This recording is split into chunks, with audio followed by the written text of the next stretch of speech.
yet. Jason's sending us it's some kind of a temperature glaze thing that we're for the CPU. No, okay. But why? What changed that our CPU all of a sudden is working so hard? We gotta get hold of Nathan. I've been calling him, he just texts back. I'll call you when I can, told him urgent.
Even simple tasks. Life's an adventure filled with excitement, challenges, and achievement. Farmers Union Insurance can provide you the safety net to keep you moving toward your goals and enjoying life's rewards. With multiple locations across the state, Farmers Union Insurance agents provide quick quotes and professional services you deserve. Since 1948, Farmers Union Insurance has focused on insuring the people of South Dakota. From the most remote quarter section to the busiest intersection, Farmers Union Insurance. Ensuring a brighter tomorrow. January is a great time to take a look at a brand new Buick from Dave Haler Automotive in Webster. We've got 0% interest for up to 72 months on the 2019 Buick Enclave, Buick Envision, and the Buick Encore. We got a great selection of these vehicles, so come take a look. Also, if you have a GM card, check your statement for extra earnings this month. Dave Haler Automotive, East Highway 12 in Webster, on the web, halerauto.com. The Galley Hotel Bar and Grill is on Highway 12 in Webster. Comfortable non-smoking rooms and their steakhouse and bar are open 7 days a week with the grill opening daily at 5 p.m. Daily specials and popular Wings Wednesdays with over 14 sauces. With traditional bone-in or boneless wings feature Chislick special night, and their slow-cooked prime rib is served on Friday and Saturday nights. Check them out on Facebook or call 605-345-9989 for reservations.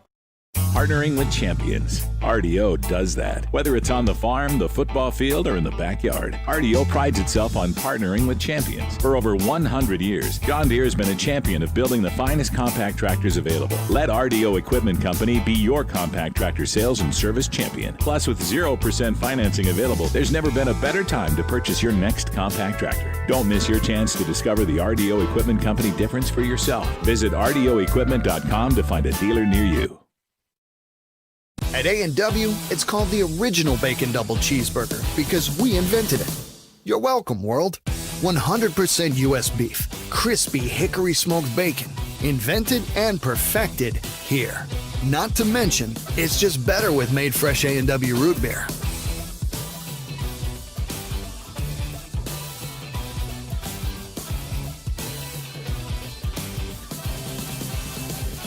At participating restaurants, prices may vary. Tax extra. At A&W, winning isn't everything. It's how you play the game that counts. If your values tell you the same, let's start a new conversation about money. At Thrivent Financial, we believe money is a tool, not a goal. Because it's not just about making more, it's about doing more. For your family, church, and community. Call Webster Thrivent Financial today at 605-345-3635. Even simple tasks of everyday life can be overwhelming after an illness or injury. When you're facing physical challenges, physical therapy services at Sanford Health can provide the extra support you need. Our integrated team will help you regain your mobility and strength, getting you back to daily activities as safely as possible. We will focus on your recovery so you can get back to feeling more like you. To make an appointment at Sanford Health in Webster, call 605-588-3186. Life's an adventure filled with excitement, challenges, and achievement. Farmers Union Insurance can provide you the safety net to keep you moving toward your goals and enjoying life's rewards. With multiple locations across the state, Farmers Union Insurance agents provide quick quotes and professional services you deserve. Since 1948, Farmers Union Insurance has focused on insuring the people of South Dakota. From the most remote quarter section to the busiest intersection, Farmers Union Insurance. Insuring a brighter tomorrow. January is a great time to take a look at a brand new Buick from Dave Haler Automotive in Webster. We've got 0% interest for up to 72 months on the 2019 Buick Enclave, Buick Envision, and the Buick Encore. We got a great selection of these vehicles, so come take a look. Also, if you have a GM card, check your statement for extra earnings this month. Dave Haler Automotive, East Highway 12 in Webster, on the web, halerauto.com. The Galley Hotel Bar and Grill is on Highway 12 in Webster. Comfortable non-smoking rooms and their steakhouse. All right, we'll call the meeting to order. Stand and say the pledge. I pledge allegiance to the flag of the United States of America and to the republic for which it stands, one nation, under God, indivisible, with liberty and justice for all. All right, we'll go ahead and get things started. If we could get a motion to approve the agenda as presented. So moved. Thank you, Joel. Second. Second. Thank you, Aaron. All in favor, say aye. Aye. All opposed, same sign. Motion carries. Go ahead and conflict disclosure. Do we have any conflicts? All right, moving on to public communications. None. All right, we'll move to our main item, and the reason why we are here is for COVID issues. I'd like to thank everybody for taking time to come on short notice. John, thanks for showing up with Reporter and Farmer, and Mike and Mr. Shoemaker with Bearcat TV. It's awfully nice to have you guys here tonight and putting out some of the information as we try to navigate these interesting times with different types of advice that we get from different organizations, whether they be at the state level or at the state level, and trying to make some decisions that help keep us in school as long as possible. That's our number one goal. We want in-person learning in the Webster Area School District all the way through graduation in May, and that's why I thought it was good that we got together after having some conversations with Jim this past Monday. So with that being started, if it's all right, Jim put together kind of a brief list, and I'll just tell what happened just to get things started. So as everybody knows, we had our first quarantine on Sunday. I don't know if everybody does know, though, that the reason why the school and the students and the parents were informed is because Jim was in the school working for 5 hours to make those phone calls on Sunday. And I appreciate it, Jim. Thank you for putting in the extra time to get that done. He is working hard on trying to get the information out to the parents as soon as possible. And understand, please, parents, that sometimes we are getting things that conflict from the state. And so sometimes you may get 1 or 2 emails, but we're doing our best we can to get you the information as soon as possible. With those 16 quarantines, I will admit I was lucky enough to get my 2 oldest sons to pop the list. And so they are quarantined, one of them from the volleyball game on Tuesday night and another one from a classroom contact on Wednesday. I had a chance to speak with the public health. Or Department of Health, They reached out to me with the contact tracing, went through the standard issues, and during my conversation I said, okay, if a student tests negative, can they return to school? I was specifically told by the Department of Health, whoever it was, that is a local school board decision. And I believe other parents were told that also, correct, Jim? I know of one other parent that, yes, reported that as well. Well, obviously, if that's a local school board decision, I think that we should be prepared to have our policy in place so that the administration knows how to act. Because I'm sure there are going to be other parents that are going to be asking this question as we progress.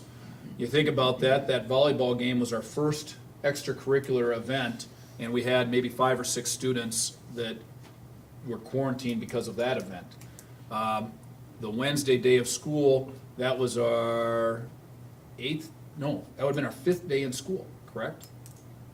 Our 5th day in school, and we had 11 students quarantined out of that. So with 170 days to go, I think it's better to get a policy up and running as soon as possible. With that being said, gentlemen, there was conversations with Jim as to what we would put together as a policy, and I said that we wanted to get the entire board together to make that policy.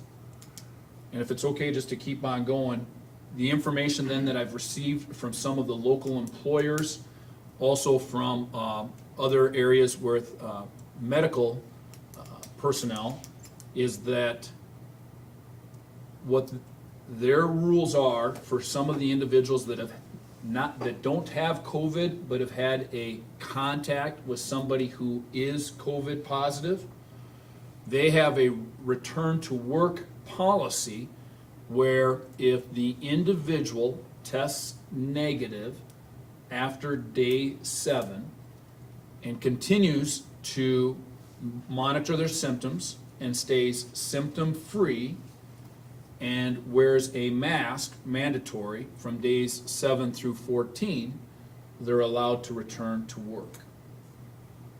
I know that Jim has tried to check with other districts as to what their policy is. Nobody has a policy, correct, Jim? Matter of fact, their answer was, if you get a policy, let us know because we may adopt it. As long as we're on, can I have a little clarity? Yep. When you say test negative day 7, what if they test negative they're in quarantine, test negative day 3? That's not good enough. It has to be a day 7 or Negative. later. Yes, Not negative. prior to, not Correct. testing negative and waiting 7 days, Correct. testing negative. So Yes. this is day 7 after exposure to somebody. Correct. Okay. Correct. So like the Department of Health with these individuals that are contacted, they're told what their contact day is and when they can return. So correct me if I'm wrong, Jim, but the kids with the volleyball contact can return like September 8th. The kids with the school contact can return September 9th. Right, it depends on the last day of contact, close contact that you had with the positive person. Okay. So had somebody, if they were only sitting by a person that was positive in class on Monday, and somebody was on Wednesday, the person on Wednesday's got two days longer than the person on Wednesday. Even if they both find out the same day that they were close. Correct. With that said, is there any reason to test before day 7? You know, that would be a personal choice. They could, but we would, I mean, if we were to do this, our rule, from what I've spoken with the employers, it's pretty hard and fast that they want that day 7, because I guess according to the science, the days 1, 2, 3, and 4, you may not have enough of the, and I don't want to say it's antibody, but whatever it is they test for, even though you have it, it may be, and be able to pass it, you may not pop hot on their test. Day 7 is the day they've been going with for that. Well, that seemed to be kind of like a reasonable type of thing, because in our conversations with Jim, is what we're worried about is if little Johnny quarantines, stays out 14 days, distance learns 14 days, comes back day 2 or 3, unfortunately happens to sit next to Mike and gets popped again, and now he has another 14 days. You know, we may be starting to get into some difficult times where we've already had the phone calls from parents saying, my kid is negative. You know, and we'll go into other things, but we want the kids back in the school, because we've all agreed distance learning does not work for everybody. As a matter of fact, I'd say distance learning works more for the minority than the majority. In addition, we've also had parents that have contacted Jim and said, my student shouldn't be on the quarantine list. They weren't at the volleyball game at that particular moment in time, or they weren't in the class, or whatever it may be. Jim can't be a contact tracer. We can't have Jim going back, and I mean, I respect those arguments and those conversations from the parents, but we don't have time for Jim to sit down and watch 3.5 hours of volleyball video, or, you know, trying to go back and quiz classrooms. And in addition, the Department of Health basically says that we don't have that authority to determine the contact. That is actually in their things that were sent out to the Association of South Dakota School Boards. So we have to comply. If they give us 16 names, you know, you could probably prove your kid was on the way to Aberdeen, and I think we would have a tough time convincing the Department of Health. I mean, those names are going to be quarantined. So it felt like we should have at least some type of reasonable alternative that we could give to our parents if they wanted to try to bring their student back. So that was kind of the nutshell of many hours of conversation between the Department of Health and Jim and other individuals. And just to clarify, Tom, what we're proposing is testing negative on day 7. Or later. Or later. Or later, being symptom-free, and if we were to allow them back in the building, they are masked 100% of the time. Correct. Yep. Good. For the next 7 days. Correct. given that, just try, and now granted, you gotta remember, the Department of Health isn't gonna give you a test. You, in order to get a test, you, as the parents or the student, are still gonna have to get their provider to either prescribe or order the test, or they're gonna have to go to some type of, mass testing place where they can prove to us they have the negative test. Because isn't the standard procedure at the local medical facilities, no symptoms, no test? I don't wanna speak for them, but I've heard different things. That's what I've been hearing, so they're more than likely gonna have to, on their own, go to a rapid testing site. Yes, and I still can't explain why we don't have rapid testing in Shea County, but, the people that I'm aware of, that have gone places to get it, have gone to Clark or to Watertown. And they're able to get it when they get there, Yeah. without a doctor? And we had one parent that asked the questions as to, which insurance companies do you accept, which do not, and basically the report was that they accept just about any insurance company, as long as the insurance company pays for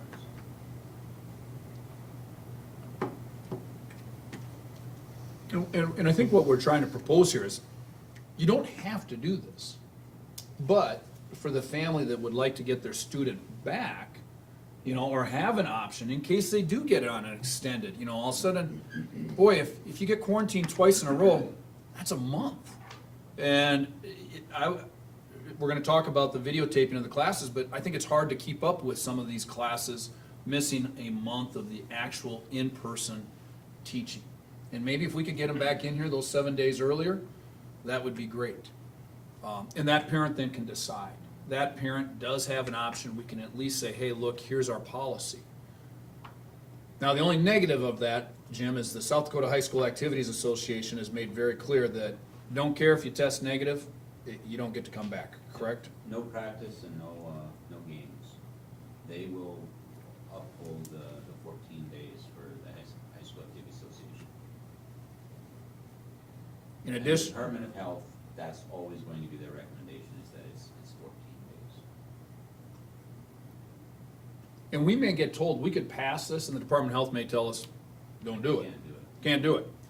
Well, at least we're trying, because I do respect the parents that have picked up the phone and given Jim a call and said, my son or daughter wasn't there. My son or daughter, I want to get them back. They've already tested negative. Well, then let's give them a tool. And if the state of South Dakota is not good with it, then the state of South Dakota can come back and advise us on that. I like this plan, but I'm gonna play devil's advocate. What about the people that are concerned about that 7 to 14 day window? Are we gonna lose students due to that? Absolutely. That's a fair question. So are we gonna excuse those absences? I think right now, Jim, we're not, if a student says they're staying out, if a student, If I don't like the fact that Tom's coming back to school, but he's met all of these. Oh, the people that are here would say, I don't want him here because, Right.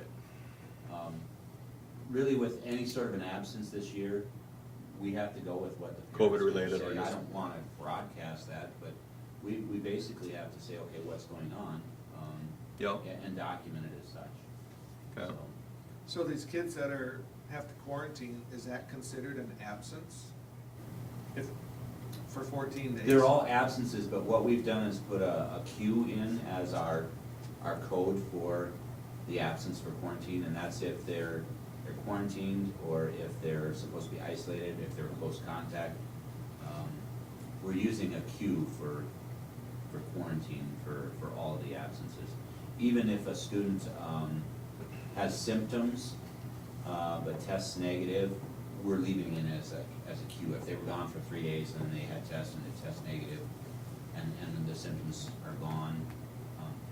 We've had some illnesses that are not COVID, allergies and strep throat and some other things.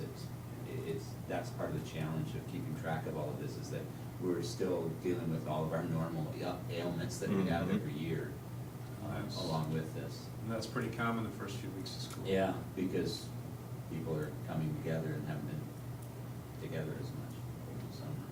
Do you think there's gonna be an influx of people calling you or Craig saying, who are the quarantine people? I wanna know names, because I wanna know if my son or daughter. That's already happened, but we can't give those names out. in a small town, it's very easy to Yeah. find those things out, but we as a school district cannot provide that information.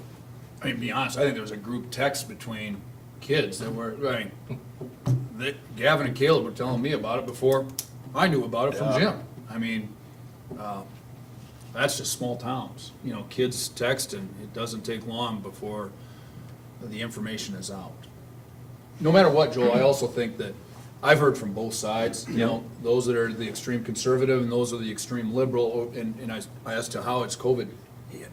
Boy, I don't think we can ever make 100% of the people happy. I mean, we're just try to do our best, again, keep the doors open for those that want to be here. And there's nothing wrong with, you know, I will absolutely have my children ride out the 14 days here. You know, they're gonna have to do the distance learning, but for those parents that want to have an option, that's why I thought we should have a meeting for us to discuss it. I did attend a superintendent's meeting today, and we discussed a lot of what's been going on and very similar things in all of the districts. All of the superintendents that I contacted on Monday regarding this believe that it's not an option. You can't test out of quarantine. But then when we started discussing the fact that there are employees that do that in certain areas or certain fields, then it started to question, well, can we do it? And our consensus today, from what we could gather, was that it's, you know, that option is, right now, it's probably reserved for essential workers versus students. And so that's what we believe it is. But nobody really knows. I don't know how we determine if we can do this, unless we, I suppose, try it. I don't Try it. know. Because the Department of Health then shouldn't be telling parents, contact your local school board or contact Jim when you get your negative test. Because otherwise, I know and I've heard from parents that went and tested on Monday and have already gotten their negative test and they're trying to figure out how they can get back. Well, at least if we have a policy, then if the Department of Health says we can't do it, then we can direct the parents to the Department of Health. The Department of Health should not be giving out that information if we don't have that ability.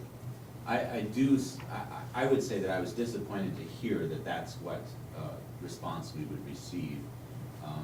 And there was conversation today about inconsistent information in other districts that they received, conflicting information. And I guess when it comes to the Department of Health, on their behalf, I would just bet that they are so overloaded that it's difficult to keep up with things. The reason that I decided to make the calls on Sunday was, number one, it was Sunday and school's on Monday, and I asked the person that I was corresponding with is, now, do most schools contact the parents? And her response was, if you could do that, that would be great, because I can't guarantee that we can get in touch with everybody today with our load. And I'm like, well, you pretty much have to. It's school's tomorrow. And so that is why I chose to do it. And it was a bit haphazard because I wasn't really prepared to make all those calls. I was prepared to do a general statement to the entire district that says, we have a case, so that everybody knows that we have a case and we're dealing with it. But I do believe it worked out. I've got better, the letter is gonna be a little bit more precise and answer some of the questions that the parents had that I didn't provide in the first day information. And the letter stated that, you know, you didn't have to keep your kids at home until the Department of Health contacted you. Well, their goal is to contact you the day that they contact me, and that's not possible. It's just not, they're not able to do it because of the load. So the information that we were given to share and utilize was put together in the sense that, yeah, we're gonna be able to get a hold of everybody in one day, and it's just not possible. If Jim wouldn't have contacted us, I would not have received word as to Gavin until 11:30 on Monday. He would have already been in school. And then, it's only because, yeah, exactly, I mean, it would already, and then, as to my other son, you know, the person's just going through a list in a queue, and I said, well, I know my other son's on there too, do you wanna check? And so then they'd start going through, so I was able to knock out two, you know, with one, but otherwise, I don't know, maybe they would've called me on him on Tuesday. you know, either way, thanks, Jim, for doing it. I mean, And I almost believe, I was talking to another administrator in our area here, and I almost believe that perhaps, actually this statement was made by this person, is that perhaps there's a script that they're following, and then when we start asking questions that don't fit that script, they're not sure how to answer. They punt. And so, you know, you could have those situations arise. Well, I'm sure they get blasted with questions. Mhm. I'm sure you did. A little bit, it wasn't overwhelming. Just the sheer putting together the list and cross-referencing their list with my list and doing all that stuff, it was very time-consuming. It was way more time-consuming than I thought it would be. Sure. And it will be much more efficient the next time, but it's still gonna be very time-consuming. It just is, That's about it. I mean, we can easily do nothing. We can try to do something. I thought that was something the board should talk about rather than So us if we making a would policy. pass this, Jim has to take it to the DOH and get it approved, or what? I would say we just let the DOH know what we're doing, and if the They come DOH to has us. a problem, they can come to us. I don't know, I might be asking a question that nobody's got an answer to, but what's the length of time for the incubation period for COVID? You know, if you get exposed on a Sunday, will you have it by the following Sunday, or can you develop it after that point? I don't know. I did see reference to 7 to 10 days, still being the potential for Is that why they carrying have out the 2, testing that's why they're process. saying 2 weeks? Because sometimes I think the 2 weeks is just pulled out of the air to be on the safe side, It's but not necessarily. beyond what they know for sure, probably, but they go farther just to be safe, I think.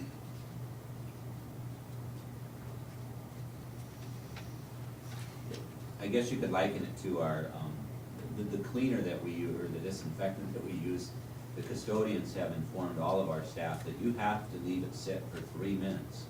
And I'm guessing in the trials that it's probably more effective, or effective with less time, but to guarantee, and as a product to say that this product will do what it's going to do, they have to set an amount of time that they know for sure it's going to work. So it's probably the same thing with the days.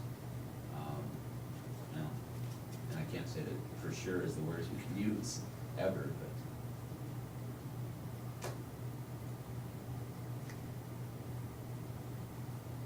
On this that I got from the DOH, it says that the average incubation period is around 5 days, but it can be anywhere from 2 to 14 days after exposure.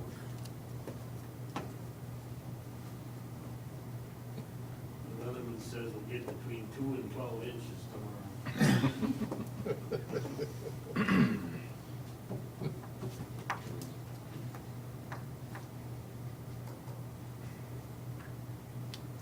I understand both sides. I Yep. can see where it's concerned that we could have a student not in school for an entire month within basically sitting by somebody that's positive in class for 1 period, twice.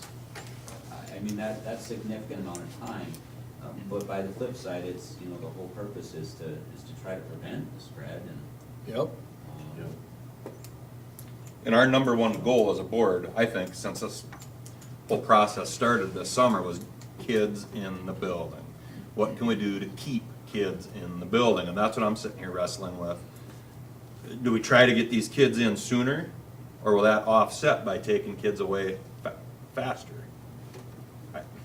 And there's a million ways you can argue. Yeah, there is. Because maybe all of a sudden kids now, parents are also smart. All of a sudden maybe certain kids aren't getting tested. Or certain people all of a sudden say, yep, I don't remember who I was sitting next to. I mean, you know, but we want to encourage people to be honest and do the right thing too. Yep. And if it gets to be too much of a penalty, then it could be backfire. I don't know if there's a right answer. Are we comfortable with the 7 days? Are you comfortable with 7 days and then If the I can negative? read the scientific proof that, and I understand that the health field is doing that, if the health field is doing that, then I feel much more confident about it. I think that is standard practice with all essential workers. Is the 7-day negative test back to work. With that being said, though, in the health field, you know, they're using the PPE Yes. full bore, and that's something we're not doing in our schools. There are places where we cannot have the full 6 feet between students, and there are times when they're not even masked up. Yeah. For instance, at lunch, that's, you know. Yeah, we know the social distance is not gonna work all day. No. It's not possible. And neither is masking. I can commend, I believe our elementary is doing an excellent job, and our middle school is doing an excellent job. Maybe slightly a little, there may be a couple of kids that haven't worn masks. And our high school's doing a pretty good job. I would say about 80% of our high school kids are wearing masks when we exchange classes. There are some students that have just chosen not to wear masks at any time. So, you mentioned, Is there right for freedoms or what it is, I'm not sure why. are you more concerned with, shall I say, the volleyball games versus in school, in classroom, as far as contact, or? Yes, because if you were at our volleyball game, you would see that, I can't say that I saw a single student wearing a mask, and they didn't know social distancing whatsoever. None. I mean, it was just a mob of kids, just like any other game. Do we want to address that now? Yeah, we can, the other issues we had to talk about is athletic events. What do we want to do on that? One of the things at a minimum that I thought we should do immediately is watching the volleyball game. I believe it was against Millbank. And the Millbank student body came in and sat on the bleachers immediately behind the Webster girls. And they're up yelling and cheering and doing their classic type of thing. That seems like a bad idea. You know, if we're trying to really social distance, we should at least make a policy to get those first 2 rows of bleachers, you know, immediately behind the girls' volleyball or the boys' basketball or girls' basketball, and give them some room. We definitely shouldn't have the other town coming and standing behind our kids. Number 2, I also saw, you know, when we talk about just exchanging things at the Roncalli football game, a couple that I am confident are at least in their 70s, there to watch their grandson play the game, and 3 or 4 Roncalli grade school students come up into the top of the Webster bleachers to cheer on Roncalli, and they sit down right next to this couple who everybody else was social distancing around and doing the right thing. You know, I think we do have to have some type of rules, at least, and I would expect the same from any other, Roncalli doing it to Webster. We shouldn't be going and sitting next to their folks at their game and avoiding social distancing rules. I don't think we should send our kids over as a contingent to sit behind, you know, any other sports teams and cheer. I think that's a smart move. Whether we want to take other additional steps as to the games, that's a question. My perspective as an administrator, I would say this, because the students are most likely not going to do the social distancing, and it places them in a situation where if there's another positive case, you know, I can get a pretty large list of students that could potentially be quarantined because they're doing what they're doing. It is my hope that because we've had a positive case now, that our students and our adults will now start to really consider that 6 feet and the masks and everything else.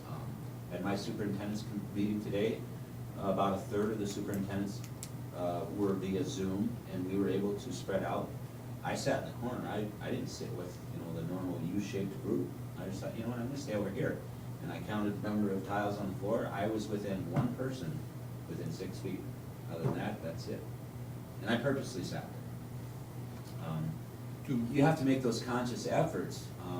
I don't really want to be on a positive or on a close contact list and affect whether or not I can be at school.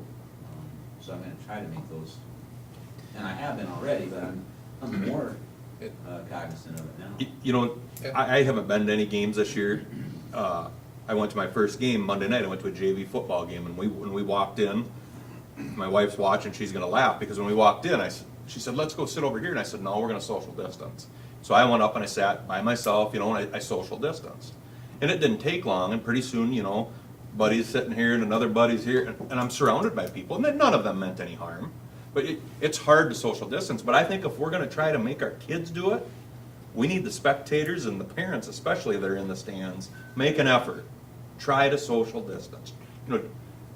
I want our kids in school, I want them competing in sports.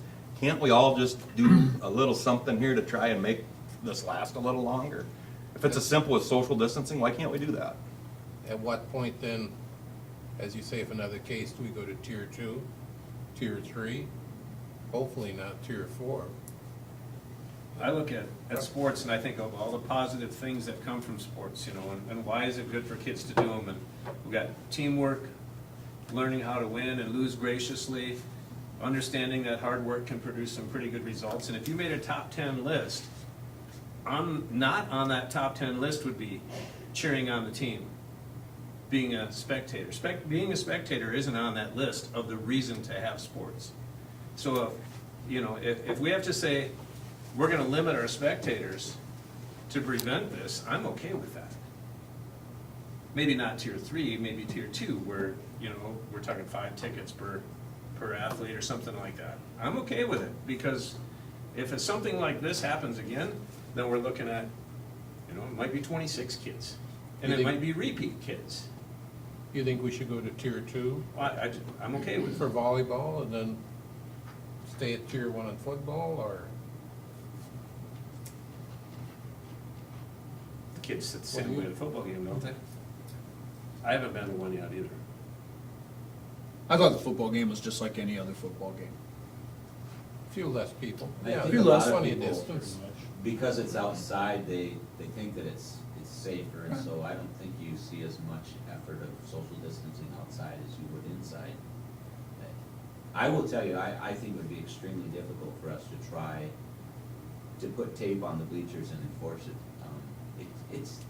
It's too bad that we have to do that. Yeah, I think. Especially in the very parent difficult to section. do. Well, you see it, like, we got 6 kids out of 22 on the football team that got hit with this quarantine list. Could have easily been the girls' basketball team, and, they sit together, and you hit 5 of them. Yeah. Yeah, boom, that's, a And big deal. They're on 14 days now. Yeah, and that's set, period. With the numbers we have, Did- I- what do we do with our games? We're a little short of players. Larry, can I just clarify one thing with you? Because if we were to pass the 7-day deal, They can't play. athletes still follow the 14-day, right? Yeah. For the sports, they could come back for school, but But no sports, no sports. 14 correct. days. Yeah. Because the High School Activities Yeah. Association's made that clear. But I mean, with our numbers, do we forfeit games? I mean, if we're gonna send 12 people to play 11-man football, I hate to send 12 people to, I'll say Redfield or wherever. We're not there yet, but it wouldn't take long to get there. Could happen. One more positive case within a week's time could make that happen. We have a bye next week for football. But it'd be the same with volleyball too. I mean, it's, Well, wait till we get to winter season and basketball and wrestling, and I mean, I do know there are other schools that are doing the ticket, and I have no idea how it's working. Warner, we were not able to, I went over to watch the junior high, and you were not able to even go into the high school gymnasium, their new gym. They had doors shut, and they had people watching the door saying, you guys are not passing through here. And as I understand it, for the varsity level, they gave 5 or 6 tickets per athlete for both sides of the team. And for the junior high, they didn't require that because they didn't feel that there would probably be a large crowd, which there was not a large crowd. And our crowd, I thought our crowd did a nice job of social distancing at that. The families just sat together, but there was plenty of space between them.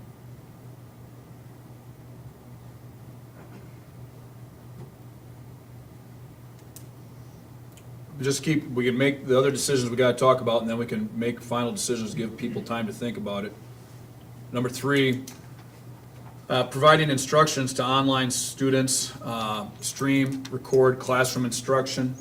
Just give an example. Math is hard to me, that's why I'm a lawyer. And so I can't imagine trying to do Algebra 2 or any of these higher grade math courses at home where, without some type of instruction. English, any of our classes, history, government, getting that Adam Mines or, any of our instructors, very happy with who the instructors are. I think they do a great job, but those students that are home for these 14 days, that's tough to make up. And if we keep, I can't believe we're only gonna have 4 or 16 kids quarantined all year. If we do that, fantastic, we'll be that'd be just awesome.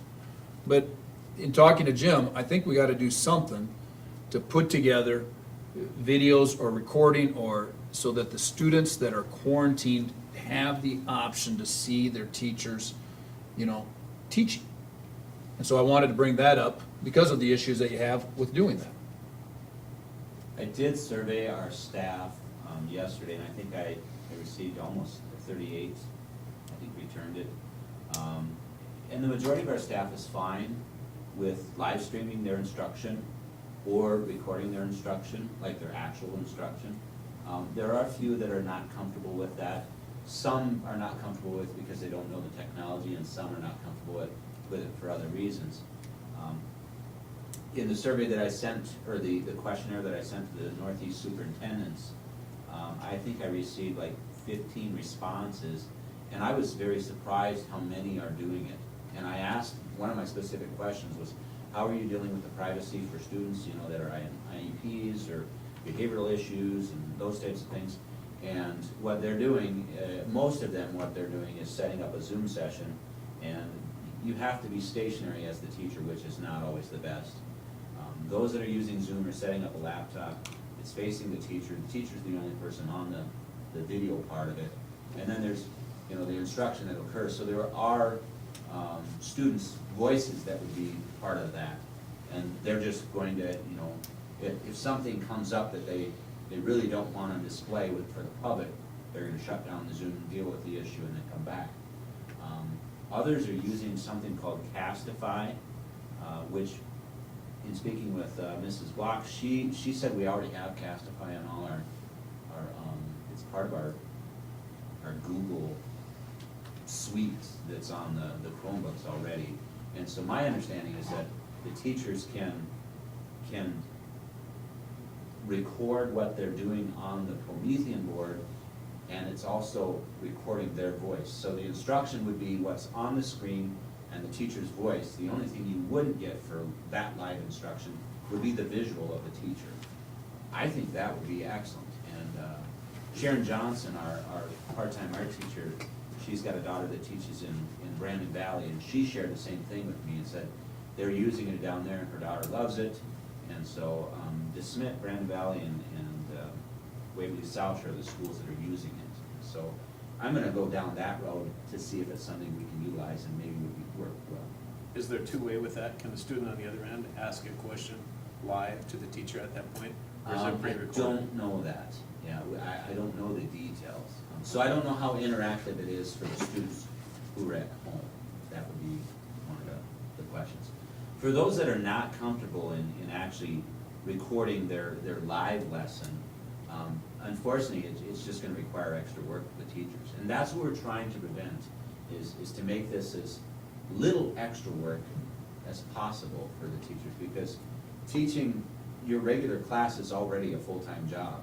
And if you're trying to do that with 3 or 5, or I'll use Mrs. McCurry's class as an example. Her geometry, she had 1 student left today.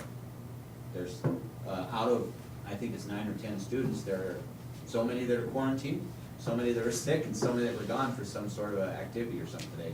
She had 1 student left. And so in that case, she's got more distance learning kids at home than she does here. I mean, unless you're in the classroom, you really truly don't know what the load is for our teachers. And it's only going to get more challenging as we get more students that that are quarantined or isolated.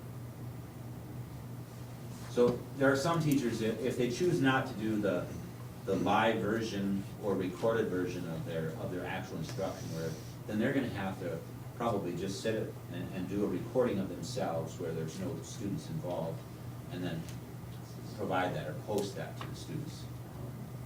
That would be their option. So, the reason I wanted to bring this up is we kind of as a district said, yeah, we maybe don't want to go that route because of the legal issues that can come out of it.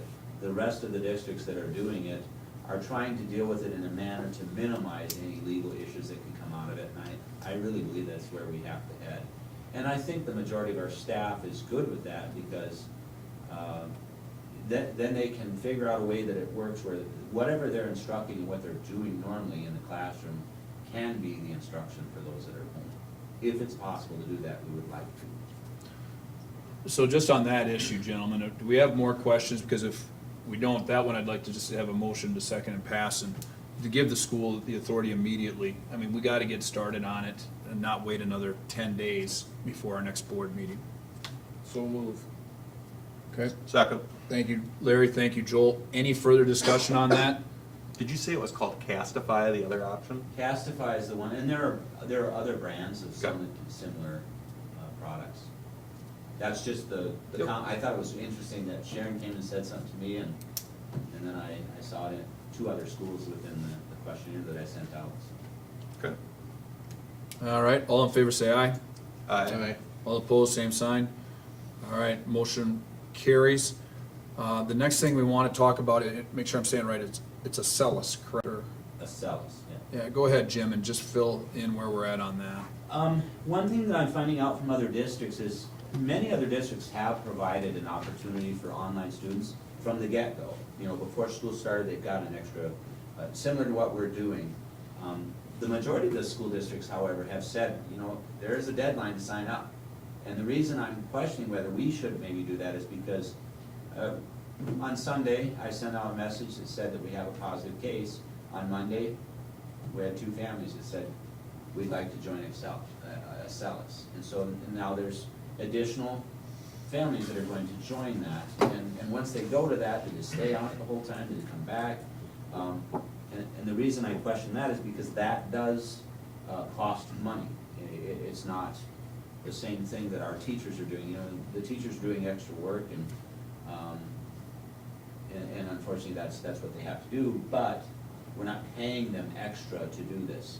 Whereas this, you know, it's essentially over the course of the year, it's the cost or the amount of half of what a student's tuition is.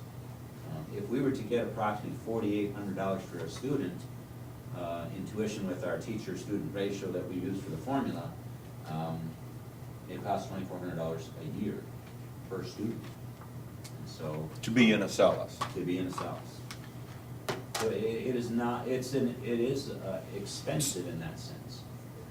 And I feel like we addressed this earlier, but, and so correct me if I'm wrong, but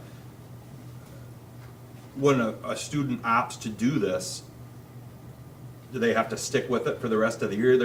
We can't be coming and going, can we? You guys allowed them to come back Once. One time. Yeah. But the payment. What I've been telling parents is come back at a quarter break or a semester break, not just whenever. So if they decide to leave, if I decide to leave today and come back at semester break, is the school district gonna pay the $2,400? We pay a monthly basis, so that's an excellent question. I set it up so that we're paying on a monthly basis. So if a student was just to decide, I'm gonna homeschool completely, and then we're not out that money. We may, it's very possible we get past the payment date that particular month. Sure. And we paid whatever the amount is for that particular month, and then we don't get that money back. But we're not, I didn't pay it so that the kids that are in it, we haven't paid $2,400. If they stay in the program, it will be $2,400 over the course of the year. Do the courses run the entire year, or are they semester-based like we are? We're trying to encourage those families to stick with our schedule so that they can get, but technically they could finish them faster if they chose to. So it's just on their own speed? Yeah. Okay. Yeah, I think when it comes down to it, the parents I've talked to, they want to be here in the classroom. And I think if they're choosing not to be here in the classroom, it's because of legitimate concerns. And we want to try to facilitate those legitimate concerns as much as possible and, keeping enrollment up. If we've got to work with some of these folks that have legitimate issues at home or whatever it may be, I think we should try to do that as much as possible and let them get in and let them come back too at that point in time when they feel comfortable. I mean, things could be completely different, just like we are today, than they were in April and just, in January. We just don't know where this is going. I think we should try to be as accommodating as possible. That's what I would say. Even if it costs us a little bit extra funds, the way we're setting it up, we're minimizing the damage to the budget as much as we can. I agree. It's still affecting our budget. Yeah, it will. No question. A fear I have with it is their content, what they have within a subject, might not match what our teachers are doing here. They may say, well, I'm going to be in that for, they're in it for half the time, and they come back and they're doing exactly what they've already done because the teacher has a different, different scope and sequence or a different timeline for how they cover things, or different subjects or different content within that subject. So there could be a little bit of an overlap, or there could be missing things that are not covered at all if they don't finish one and run with the other. If that makes sense. Is there any way for the teachers to keep in touch with the student that decides to do that, of where they are at? Our main purpose, Aaron, was not to have the teachers be involved with them. So I think all of our teachers would have a genuine concern about how they're doing. But right now, our teachers don't have access to it. They are listed as a teacher of record for each of these students. But Mr. Case and I are really the only ones that have access to the accounts. And then the parents are utilizing the students' accounts to keep track of how their children are doing. That can be seen when students come from other districts. Just moving from one district to another district, that gaps, and especially in a math course. Because if you want to go to get, where you can do something in math, you've got to have the foundation underneath it. And if you're missing those pieces, the higher up stuff is really difficult. So that would be a concern that I have with going that route and not sticking through it. But the alternative is worse. Right, I get that. I'm just saying, that's something to keep in mind. Not necessarily us. Yeah. Parents. Are we okay, gentlemen, with allowing new signups then on the Acellus? I think so. Larry, you're good with that? Yes. Joel? Marty? Yeah. Aaron? Okay. Claire, on the quarantine, who actually has the final say on whom is quarantined? Is that the health department, or I have a little bit of a smile when I say that, and the reason I do is the way that the method worked, or the process worked with our first situation was the Department of Health received a list, and then I gathered a list. What I did with my list is I determined who sat with this child at lunch, who sat by this child in each one of the classes. I actually contacted each of this teachers and said that, we've got a positive case, would you please put together a list of students? And so I was able to, I literally came down the hallway and measured. I wanted to make sure that I didn't take somebody off the list that should have been on the list. So they definitely were 6 feet, at least 6 feet apart in one direction or the other. And if they weren't in both directions, then they're on the list. And then we cross-reference the list. I say we as in the Department of Health person that called me said, here's my list. And I said, well, here's my list. And it was very close, very close. Department of Health, where did they get their list from? They got their list from the family that's, okay. Because that's the only way you can do it. Yeah, I The understand. family has to determine, or the student or staff member has to determine who was I around. So, it puts some pressure on a person, there's no doubt about it. If you wanted to add or subtract from that list, could you? Personally? Well, I did actually add some to it because I don't think that they considered everything, you know, lunch and different things like that. I tried to look at the entire schedule of the day. I know it makes more work. And for I you. will be honest, I didn't consider the volleyball game at all. Didn't even think about that one as an administrator, which was obviously a big one. They have to be around them for a certain period of time, correct? Within 6 feet for 15 consecutive minutes. If that occurs one time, and the exposure dates that I was provided was Monday the 24th through Wednesday the 26th. 10-minute lunch period. So at any given time on those dates, that's how it's determined.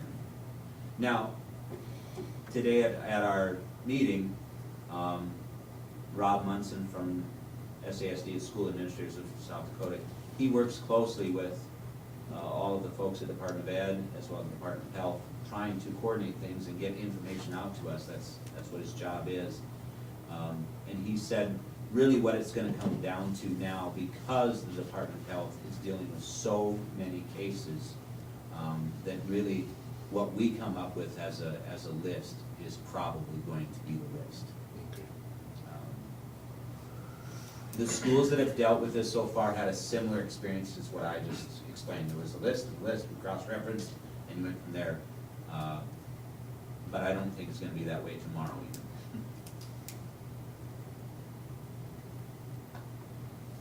And so, you know, it's important for our teachers to really look at their desks. I'll use Mrs. Sinner's desks or tables as an example. And parents have to know, we do not have the ability to have kids 6 feet apart in every portion of our building. And in the classrooms, that's one of the main areas. That is just a reality.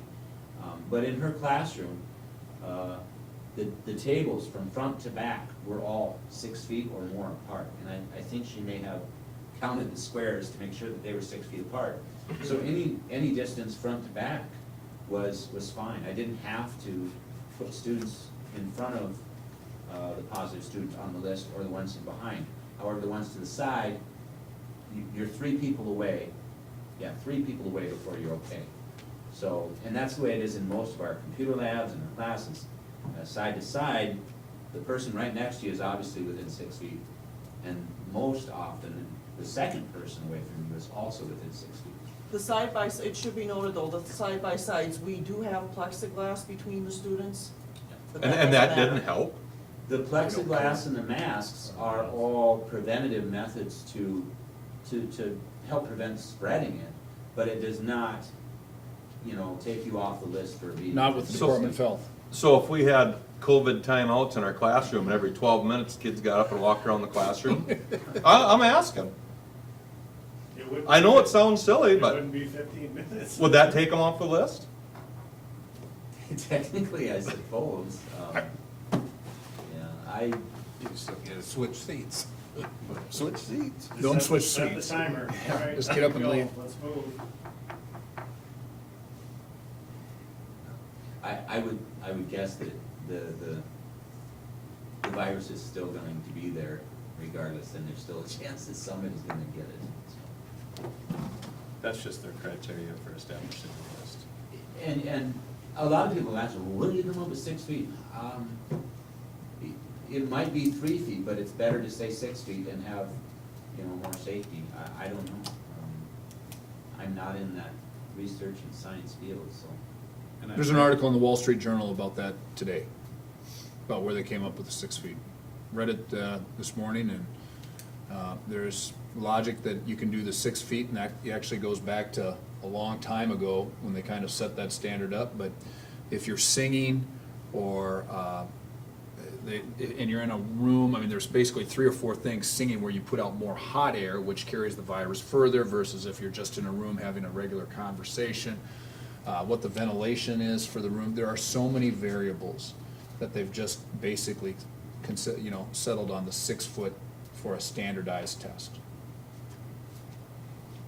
I think it's in the Wall Street Journal today. So gentlemen, what we have then is, we've got to decide, the only other issue that we bring up is that, excuse me, sorry about that, essential workers. We also have received information from the federal government and the state, and I will refer specifically to, I believe it is I've got it here in front of me, the CISA Advisory Memorandum identifies essential critical infrastructure workers in education. And I'll get you what the acronym stands for, but these are the essential critical infrastructure workers for education. Workers who support the education of preschool, K through 12, college, university, career and technical education, et cetera, et cetera. Workers who provide services necessary to support educators and students, including but not limited to administrators, administrative staff, IT specialists, media specialists, thank you, Mr. Wiley, Mr. Shoemaker, librarians, guidance counselors, school psychologists, and other mental health professions, school nurses, other health professionals, school safety personnel. Workers who support the transportation and operational needs of schools, bus drivers, crossing guards, cafeteria workers, cleaning and maintenance workers, bus depot and maintenance workers, and those that deliver food and supplies to school facilities.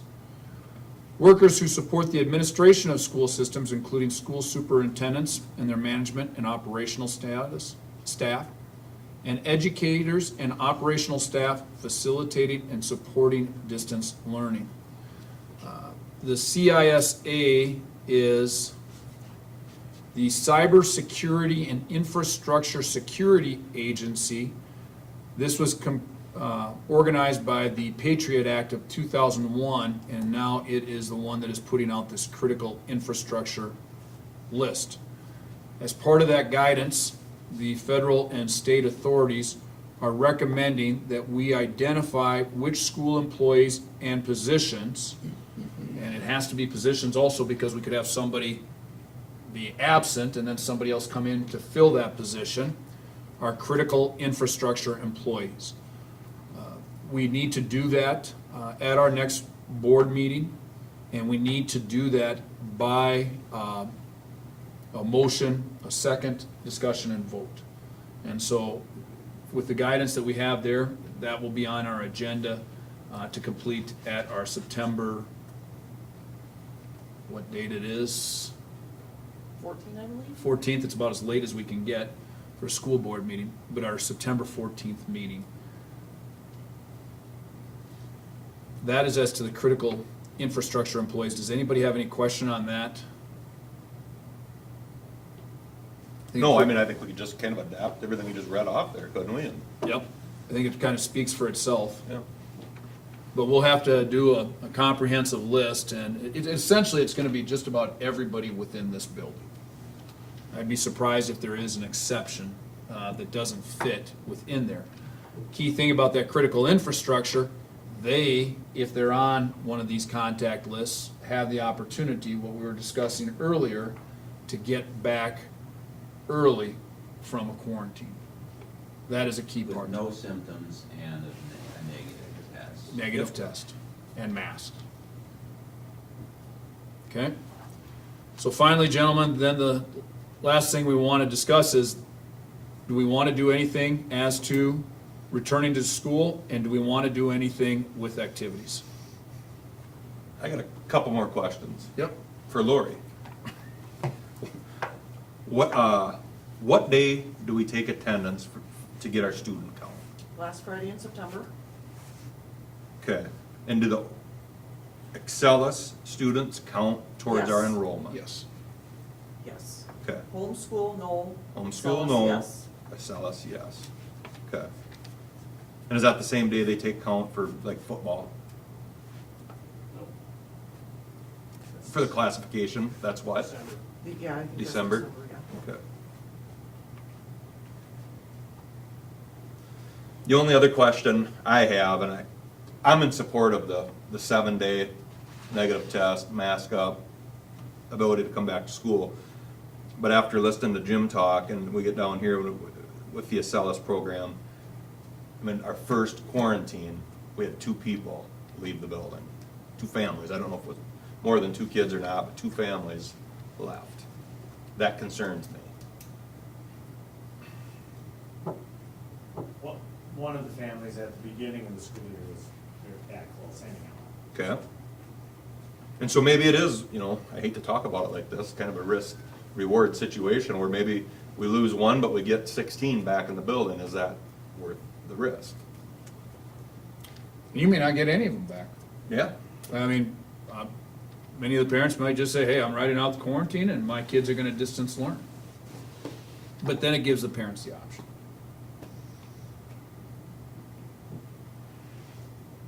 And if it doesn't work, we can this quickly have another meeting and change our rule, because these rules are gonna change. The policies that we set may change.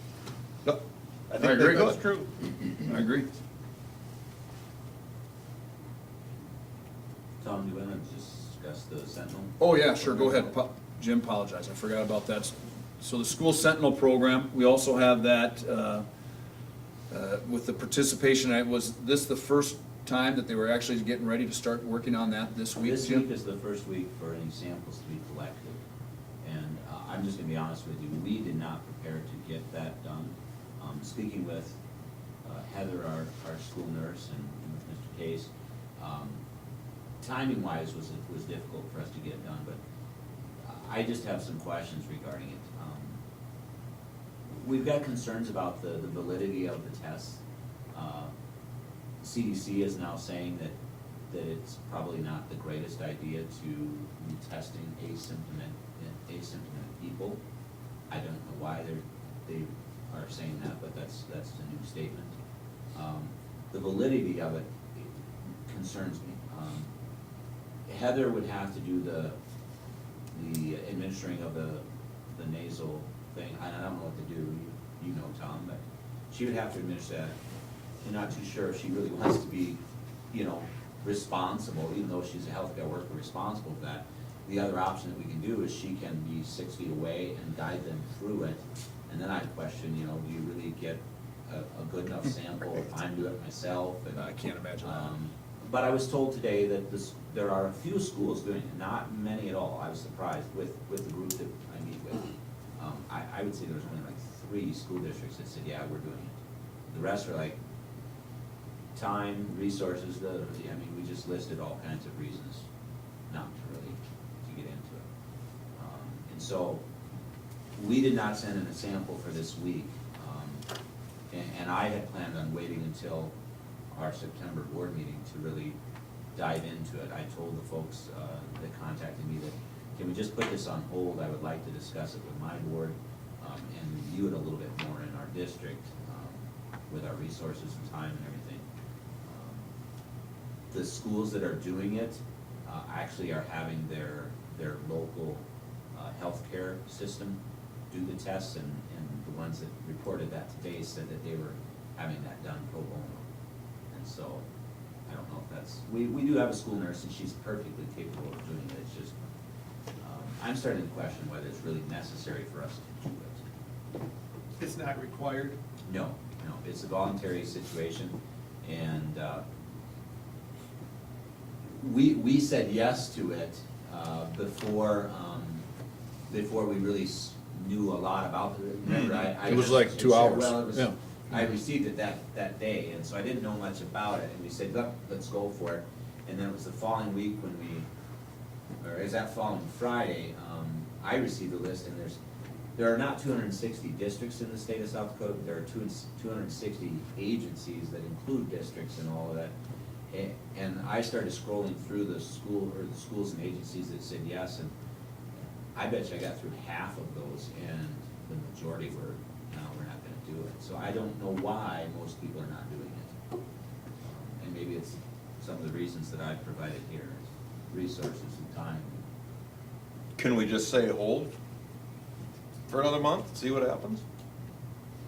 I think we can. I mean, if we don't have a test to turn in, we don't have a test to turn in. Yeah. If it's not required, I guess I want him maybe. And we're probably getting more tests now than by being in the program. Yeah, what these would be is tests for people that Random. don't have any symptoms. I would just say, okay, we're gonna choose a staff member, and the staff members have to agree to it. We did have one school district that said he surveyed his staff and only 3 out of his 38 said, yeah, sure, I'll do it. So he just said, nah, we're gonna can it if it's only. So it's voluntary by the staff, but they have to agree to it. We can't force them to take their samples. But it'd still be random testing. Random in the sense that we would choose who it is. It's not pick them out of a hat. And originally, the recommendation was to look at testing people, teachers that probably have contact with the most students. Your PE teachers, your music teachers, title teachers. And a teacher would have to sign a consent form. If they don't want to participate, they don't have to. They don't have to get tested. No.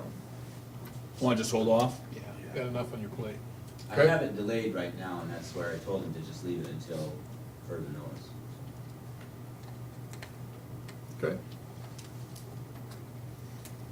Anything else, gentlemen, that we wanted to discuss? Well, I think we're back up to the 2 first questions. Yep, the activities, and do we want to do anything for return to school? I think we should target that 7-day to get back in the classroom.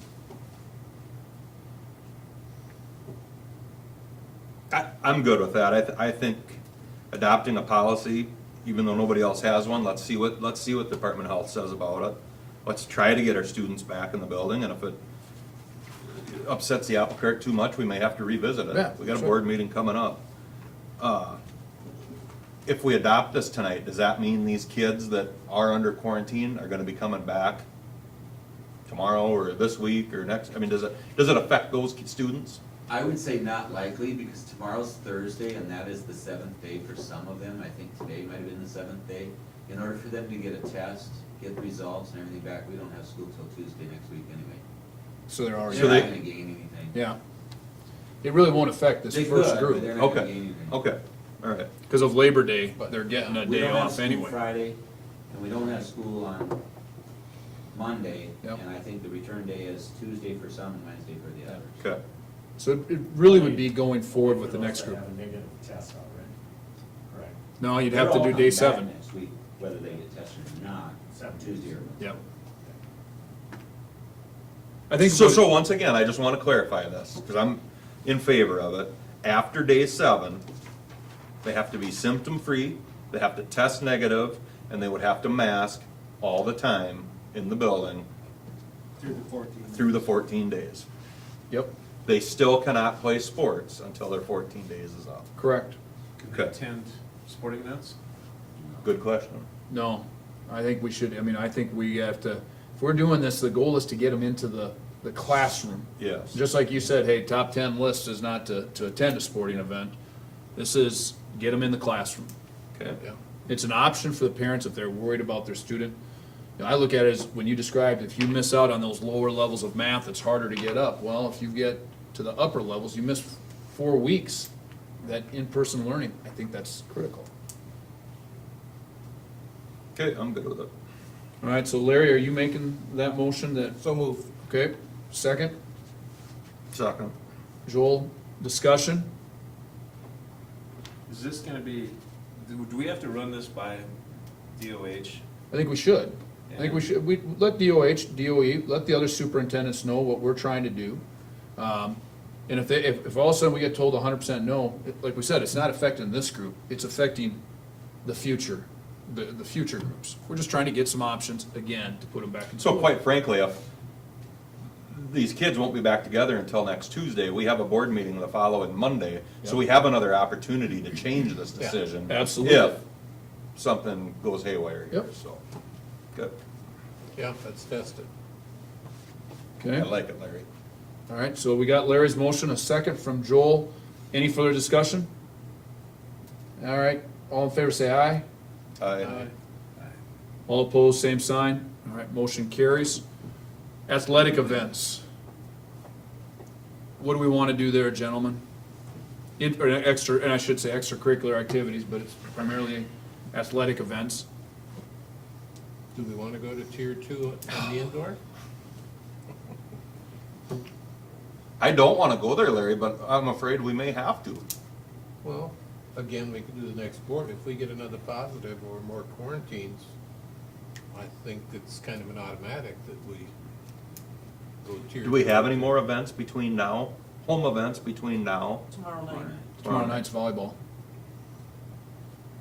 I wanna stay doing things the way that we're doing them. I want spectators, parents, students to make an attempt to social distance, you know. Help us, help you. Do we need to put Keep the signs? doors open. Do, you know, we wanna keep it there for them, but if, There are signs that already say practice social Yeah. distancing, 6 feet. Mr. Mines found a lot of. And they announce it. It's announced at every It's game. announced, yeah. maybe we could emphasize the announcing a little more, that, you know, if we're gonna have spectators. I gotta be honest with you, Larry, I think Mike Duncey's done it, I mean, he hit it every, I think, at the beginning of the game, halftime. Kinda like when we announced the elementary kids need to sit down or sit with their parents. Yeah. Never happens. Never happens. Yeah, It's better if they're out running around and they're social distancing. Just put your garbage away, kids. Yeah. But yeah, they've hit the announcing really hard, they have. And I hope that the student athletes hear our message. I mean, they're the ones that are gonna suffer. If they go huddle up at a volleyball game and we lose 4, 5, 6 football players, at what point do we quit playing football games? Yeah, we're close, you know, I mean, they're in control of their own destiny.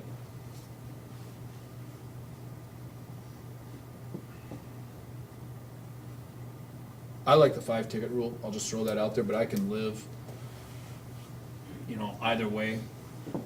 But I do think that at a minimum, we gotta do something that right behind the benches, that's not a spot for the Millbank kids or any other visiting team to be yelling behind our girls' No. volleyball benches. And the other thing is that couple that was social distancing, I should have taken on myself, I didn't, you know, to talk to those 3 or 4 kids from Roncalli that, you know, are coming up and sitting just right next to them and yelling. I mean, that's just, one, that's impolite anyway in the first place to sit in the middle like that. But number 2, with the COVID issues, stay on your side. I mean, we don't want to intermix it. And I get it that people go back and forth. They're small towns, we know it, but there's got to be a little bit of some common sense there too. Because in basketball, you know how it is. At one point in time, certain teams, they come over and they'll take up a whole section of our bleachers where a lot of times those parents with the younger kids sit.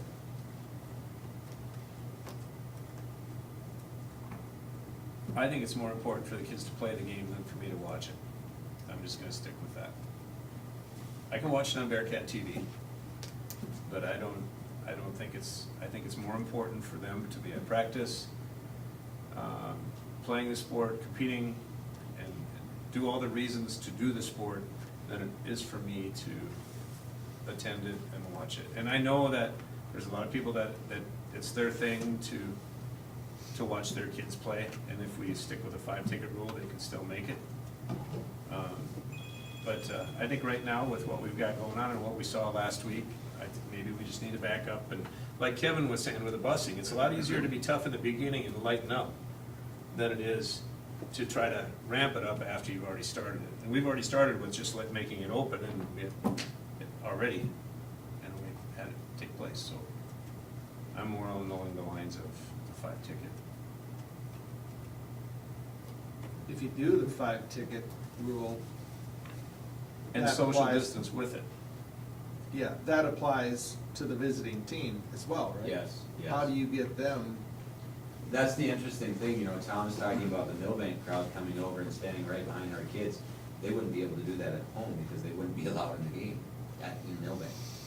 Those students are not allowed to go to their games in Millbank, but they can come here because we're open. So if we go to the 5-ticket, then there is no student attendance? No. Unless they're one of the ticket holders? Only if they have a ticket from a family member. Okay. Or, you know, if some family only has a mom and a dad and a child, they have 3 tickets. Or they have some tickets they could give to somebody. It basically limits your crowd to the specific number of athletes that would be participating. How do you in get that the event. tickets to the visiting team? We Their ADs. send those to their athletic director, he prints them out, gives them to each athlete, and the athletes give them to their parents. And that gives them the right to purchase a ticket. It's not your, Free just because you get a ticket doesn't mean you get in the game free. And We have what to is- clarify that. We might have to They, "Oh, I have a revisit ticket prices if we go to 5. What is I tier, would do 6 tickets. what is tier 2 again? Just because, I mean, Larry, you mentioned it. Students and parents. And tier 3 is parents and not student body. And tier 4 Is nobody. Nobody. And maybe tier 2 And I is the think- first one. I think that's why some of the schools have gone with the tickets. It's a kind of a between a tier 2 and tier 3. Where there can be students there if they are family members. I'll be honest with you, if we allow our student body to be there, we've accomplished nothing. They will crowd together, they will not social distance, and you just as well let anybody in if you're gonna allow your student body. And I'm not saying that against our student body. Tier 3, then would be Yeah. parents only. So I'm reading this off of the email that we got from Adam when we got all this information. Tier 1, just to clarify for everybody, and me mainly. Tier 1, open attendance. Tier 2, attendance limited to parents and student body only. Tier 3, attendance limited to only students or only parents. Tier 4, no fans.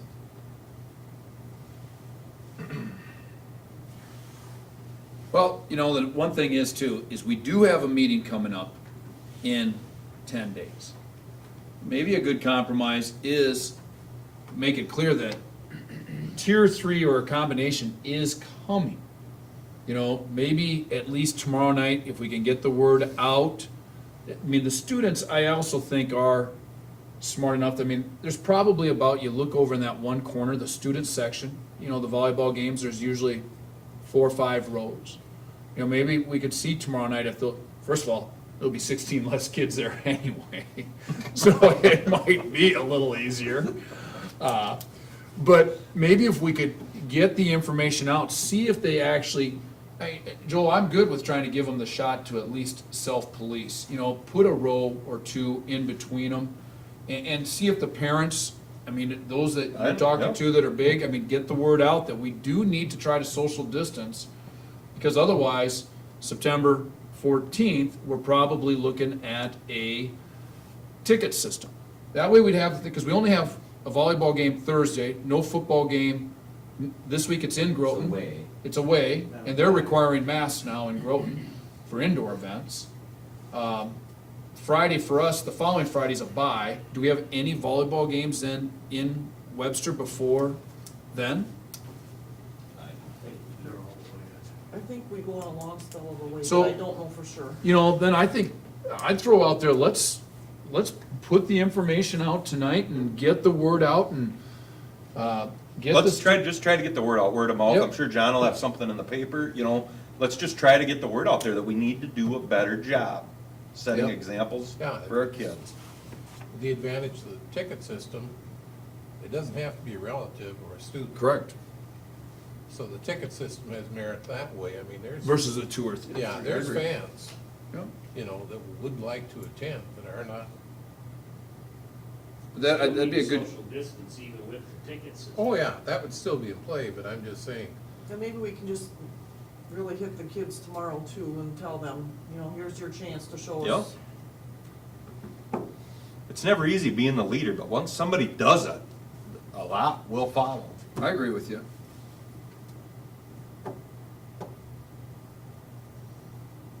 And let's do that. Let's block off. Are we good with blocking off? How many rows do we need to block off behind over on those? should be 2 anyway. 2 rows?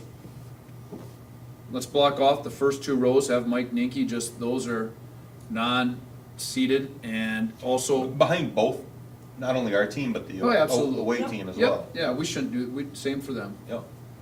You know, and at the same time too, I think that, in the past, Jim, you've done a nice job of monitoring and we get the word out that we want to try to limit people coming back and forth on each side, self-police on that, but if we see students coming up and sitting in there, you know, if we can help move them along, you know.